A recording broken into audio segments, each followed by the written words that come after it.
Class 12-এর ছাত্রছাত্রীদের physics ক্লাসরুমে স্বাগত জানাই। আজকের ক্লাসে আমরা ধারক এবং ধারকত্ব চ্যাপ্টারের সেকেন্ড লেকচার নিয়ে চলে এসেছি, যেখানে আমরা শুরু করব কোনো একটা আহিত পরিবাহী তার মধ্যে সঞ্চিত শক্তি, এটা দিয়ে আজকের ক্লাস আমরা শুরু করব। তো energy stored in a conductor বা চার্জ কন্ডাক্টর, যা খুশি তোমরা বলতে পারো। এটাকে কিন্তু ক্যাপাসিটারও বলতে পারো, কারণ আমরা আগের লেকচারই দেখলাম যেটা, যে কোনো একটা আহিত পরিবাহী বা কোনো একটা গোলক সেটা কিন্তু একটা ধারকের মতোই আচরণ করে। তার মধ্যে আমরা আধানকে যখনই স্টোর করে ফেলি সেটাকে আমরা ধারক নাম দিয়ে দিতে পারি, তাই তো?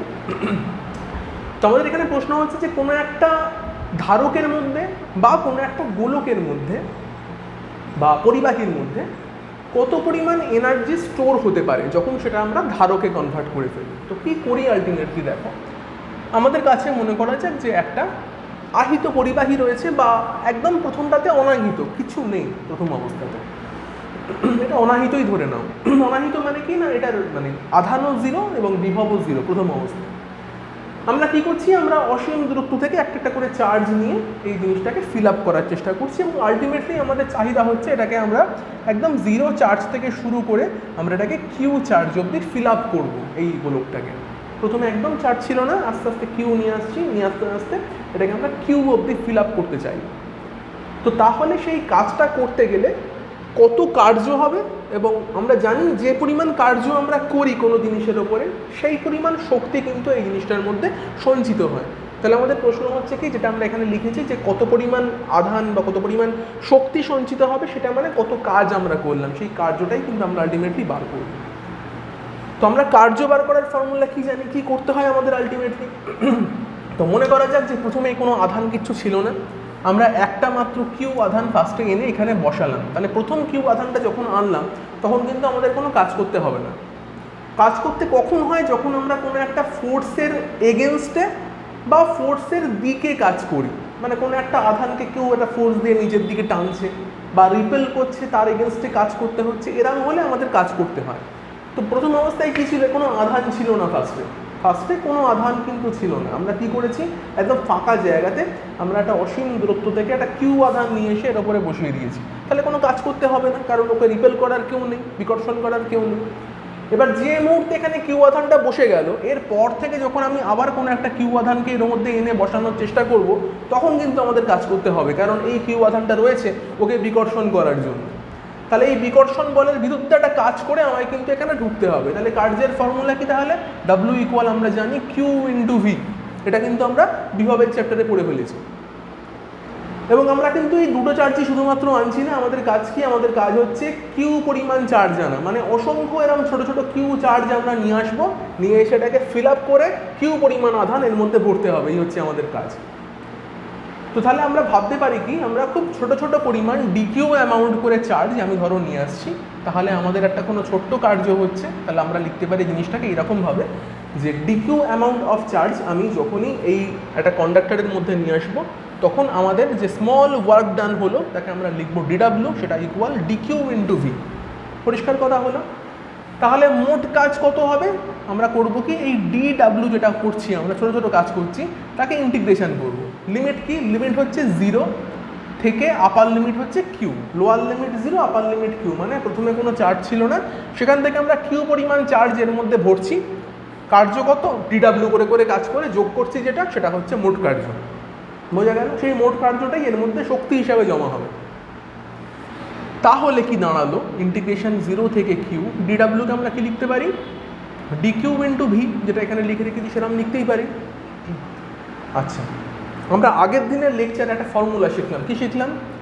Q equal c into v, এরকম একটা ফর্মুলা শিখলাম, যে কোনো একটা জায়গায় যত আধান দেবো তার তত বিভব বাড়বে, কিন্তু সেই বিভব বাড়ার একটা লিমিটেশন রয়েছে। লিমিটেশনটাকে আমরা সি দিয়ে লিখছিলাম, যেখানে সিকে বলেছিলাম ক্যাপাসিট্যান্স।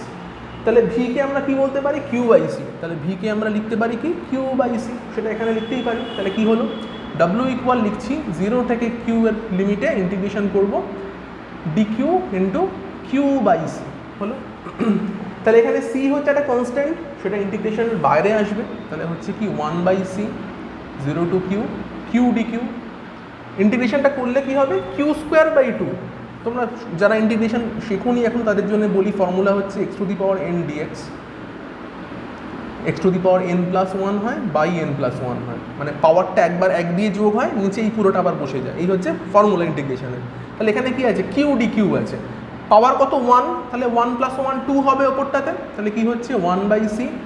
পাওয়ার কত হবে, পাওয়ার প্রথমে এন, মানে এখানে এন মানে কত ওয়ান ছিল, তাহলে ওয়ান প্লাস ওয়ান টু হলো, নিচে ওই পাওয়ারটাই আবার বসে যায়, নিচে ওপরে পাওয়ার যা হয় নিচে সেটা বসে যায়। তাহলে ফর্মুলা কি, one by c q square by two হলো।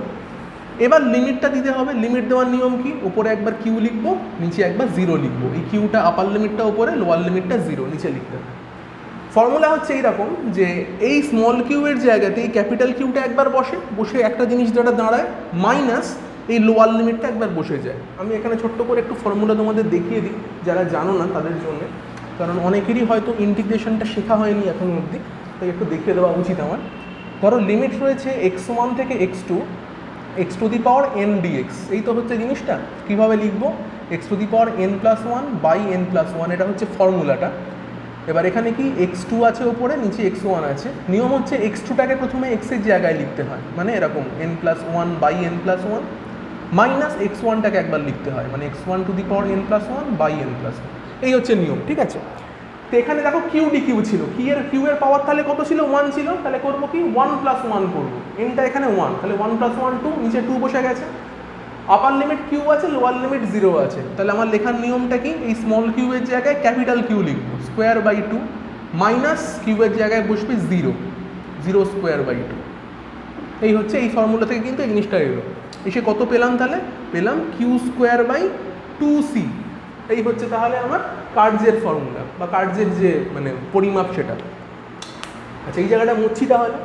তাহলে আমরা কি বললাম, যে পরিমাণ কাজ আমরা করব সেই পরিমাণ শক্তি কিন্তু এই যে ধারকটা বলো বা গোলক বলো বা পরিবাহী বলো, যাই বলো না কেন, তার মধ্যে কিন্তু শক্তি হিসাবে জমা হবে। তাহলে কত এনার্জি স্টোর হলো, q square by two c পরিমাণ। এবার এটাকে কিন্তু অনেক রকম ফর্মে লেখা যায়। কীরকম, তাহলে সঞ্চিত শক্তি যেটা, তাকে ইউ দিয়ে আমরা লিখি, সঞ্চিত শক্তি। ইউ ইকুয়াল ফর্মুলা পেলাম q square by two c. এটাকে আর কীভাবে লিখতে পারি, দেখো আমরা কিউ ইকুয়াল সিভি বলতে পারি, আমরা শিখেছি কিউ ইকুয়াল সিভি।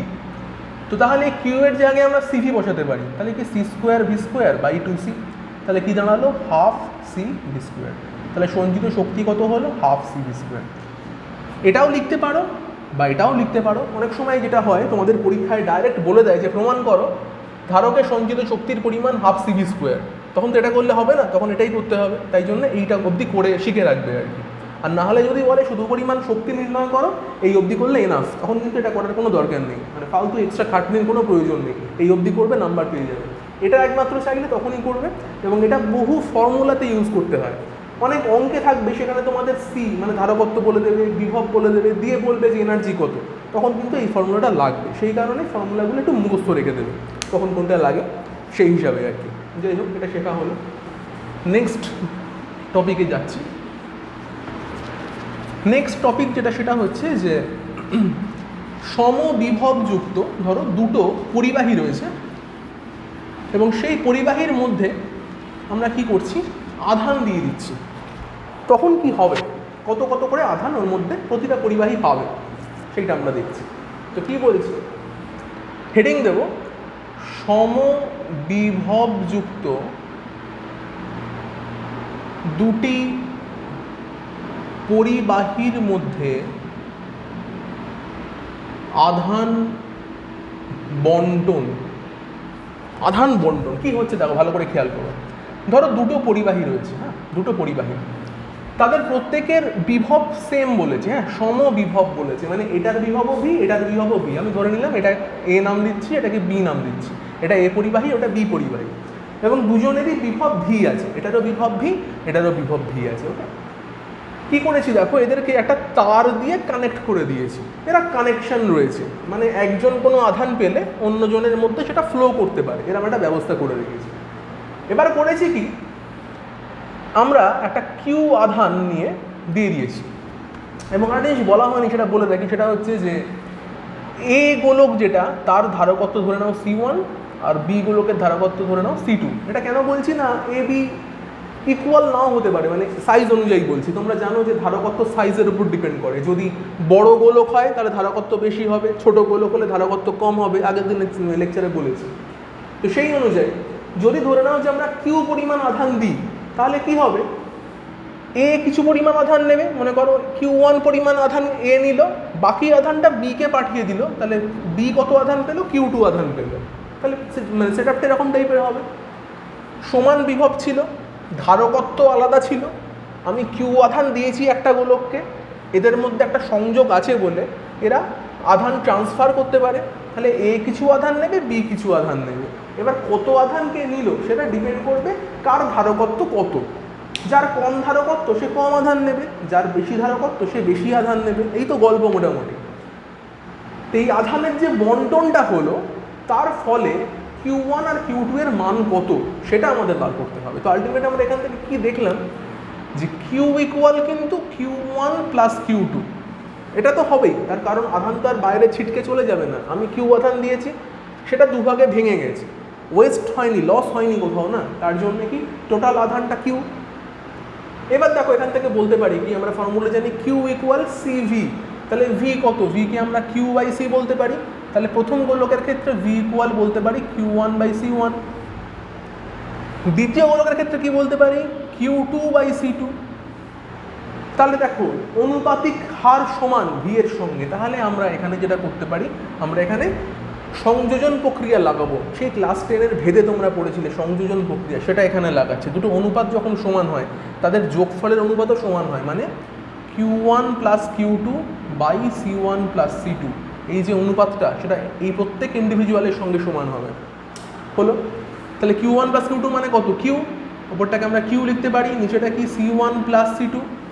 হলো, তাহলে Q1 এর ভ্যালু কত, Q1 তাহলে হচ্ছে কি QC1, নাকি ভালো করে লিখবো, ভালো করে বোঝো এই জায়গাটা, এইটার সঙ্গে আমরা এইটাকে ইকুয়াল করছি, তাহলে Q1 কত হবে, C1টা উপরে উঠে যাবে, QC1 by C1 plus C2। একই রকমভাবে এটার সঙ্গে এটাকে ইকুয়েট করছি, তাহলে Q2 কত হবে, C2টা উপরে উঠে গেল, তাহলে QC2 by C1 plus C2। এইভাবে আমরা কিন্তু দুটো গোলকের জন্য দুটো আধানের পরিমাণ বার করে ফেলতে পারলাম। এটার আধান কত Q1 ছিল, এটার আধান কত Q2 ছিল। তাহলে কত পরিমাণ করে আধান ট্রান্সফার হয়েছে সেটা পুরোটাই ডিপেন্ড করে C1 C2-র ওপরে, কারণ কিউটা কনস্ট্যান্ট। বোঝা গেল? তো এইভাবে কিন্তু আমরা আধানের পরিমাণ বার করে নিতে পারছি।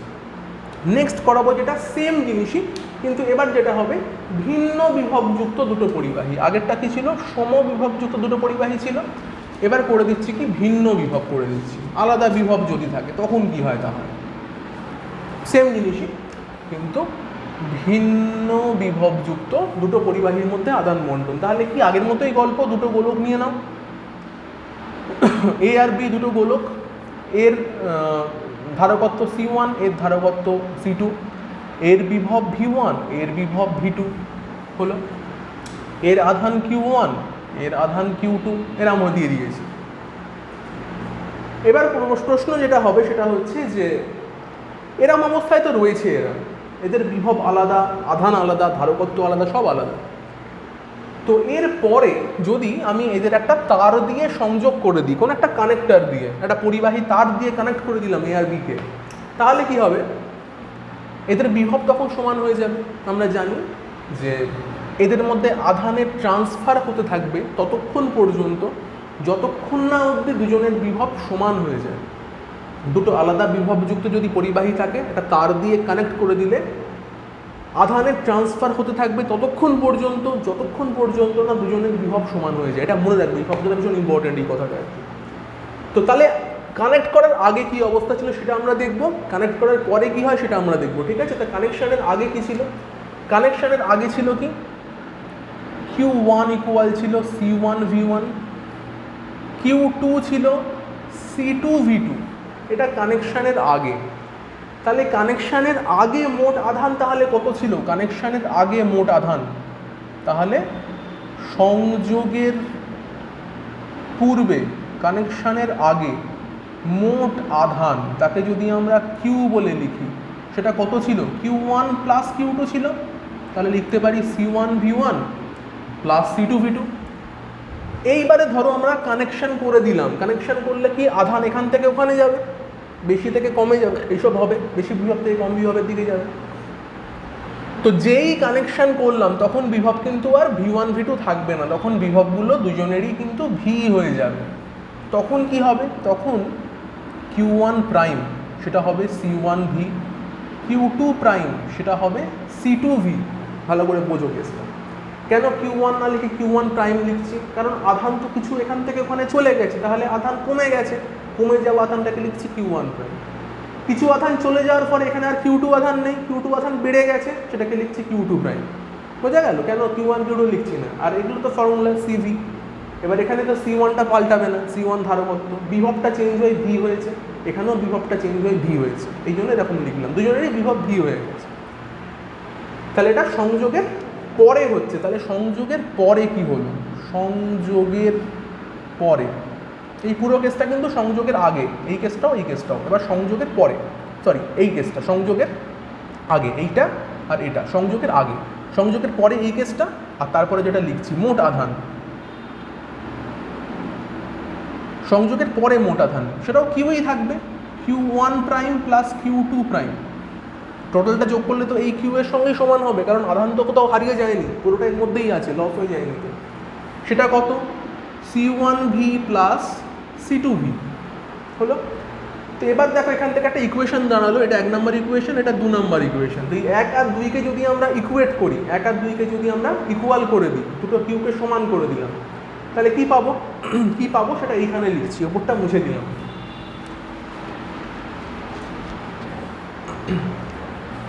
দুটো কিউকে সমান করলে পাবো C1V1 plus C2V2 equal C1V plus C2V। ভালো করে দেখে নাও ঠিক আছে। তাহলে এখান থেকে ভি কত পাচ্ছি, C1V1 plus C2V2 by C1 plus C2। এই যে ভিটা পেলাম এটাকে আমরা বলছি সাধারণ বিভব। তার দিয়ে কানেক্ট করার পর দুজনের বিভব সমান হয়ে গেছে, তাকে আমরা বলছি কি সাধারণ বিভব। ভিকে বলছি C1V1 plus C2V2 by C1 plus C2। আশা করি বুঝতে পারলে সাধারণ বিভবের ব্যাপারটা কি। এইবার দেখো কি করছি, আমাদের প্রশ্ন ছিল কি আধান বন্টনের পরে কত কত করে আধান হলো। তাহলে এখন কত আধান হয়েছে, Q1 প্রাইম পরিমাণ আধান এখন আছে প্রথম গোলকটাতে, সেটার মান কত C1V। ভি এর জায়গায় এইটা পুরোটা বসিয়ে দেওয়া যায়, তাহলে C1V1 plus C2V2 by C1 plus C2 এটা বসিয়ে দিতে পারি। একই রকমভাবে Q2 প্রাইম কত ছিল, C2V ছিল, ভি এর জায়গায় বসিয়ে দিচ্ছি C1V1 plus C2V2 by C1 plus C2, এরকমভাবে বসিয়ে দেওয়া যায়। আবার দেখো C1V1 প্লাস C2V2 মানে কি কিউ লেখা যায়, তাহলে এই পুরো জিনিসটা না লিখে এটাকে তোমরা কিন্তু কিউ বলেও লিখতে পারো, পুরো জিনিসটাকে ক্যাপিটাল কিউ বলেও লেখা যায়, সেটা তোমাদের ইচ্ছা খুশি, যেরকম মানে ফর্মুলা থাকবে, যেরকম অঙ্ক থাকবে সেই অনুযায়ী বুঝে কিন্তু কাজটা করবে। তাহলে সংযোগের পরে আধান প্রথম গোলকে এই পরিমাণ থাকছে, পরের গোলকে এই পরিমাণ থাকছে, এটা কিন্তু তোমরা নিজেরা বুঝে কাজটা করবে। বেশ, এরপরে আরেকটা জিনিস করাবো, সেটা হচ্ছে যে এই একই জিনিস ভিন্ন বিভবযুক্ত দুটি পরিবাহীর মধ্যে যখন আমরা এই একটা সংযোগ যখন করে দিচ্ছি,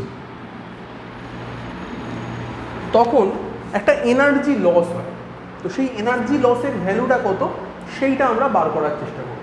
তাহলে ভিন্ন বিভবযুক্ত দুটো পরিবাহীর মধ্যে শক্তি ক্ষয়, এনার্জি লস কত সেইটা আমরা বার করব। তাহলে আমাদের বার করতে হবে কি, যখন আমরা কানেকশান করেছিলাম তার আগে কত এনার্জি ছিল আর কানেকশান করার পরে কত এনার্জি হলো। তাহলে প্রথমে কি লিখছি, বিফোর কানেকশান, কানেকশানের আগে, বিফোর কানেকশন সংযোগের পূর্বে শক্তি কত, সংযোগের পূর্বে শক্তি কত, half C1V1 square plus half C2V2 square. আরেকবার ব্যাপারটা বুঝিয়ে দিই, দুটো ছবি ছিল এ বি, আধান ছিল Q1 Q2, ধারকত্ব C1 C2, বিভব V1 V2, ভিন্ন বিভবযুক্ত দুটো পরিবাহী। এর শক্তি কত, হাফ C1V1 স্কোয়ার, এর শক্তি কত, হাফ C2V2 স্কোয়ার। দুটো যোগ করলে কিন্তু মোট শক্তি হচ্ছে কানেকশনের আগে, এবার কানেকশন যখন করে দিয়েছি তখন V1 V2 গুলো কি ভিভি হয়ে গেছে, দুজনের বিভব সমান হয়ে গেছে। তাহলে এখন আফটার কানেকশন এনার্জি কত হবে, টোটাল এনার্জি কত হবে, half C1 V square plus half C2 V square. দুজনের শক্তি দেখো, এটা হচ্ছে কত, হাফ C1 V স্কোয়ার, এটা হচ্ছে কত, হাফ C2 V স্কোয়ার, কারণ দুজনের বিভব এখন ভিভি করে হয়ে গেছে। ভালো কথা।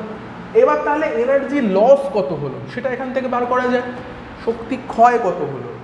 তাহলে কি করব, এটা থেকে এটা বিয়োগ করে দেবো। তাহলে এটাকে মনে করো আমরা লিখছি U1, এটাকে মনে করো আমরা লিখছি U2। তাহলে লিখতে পারি শক্তি ক্ষয় U2 মাইনাস U1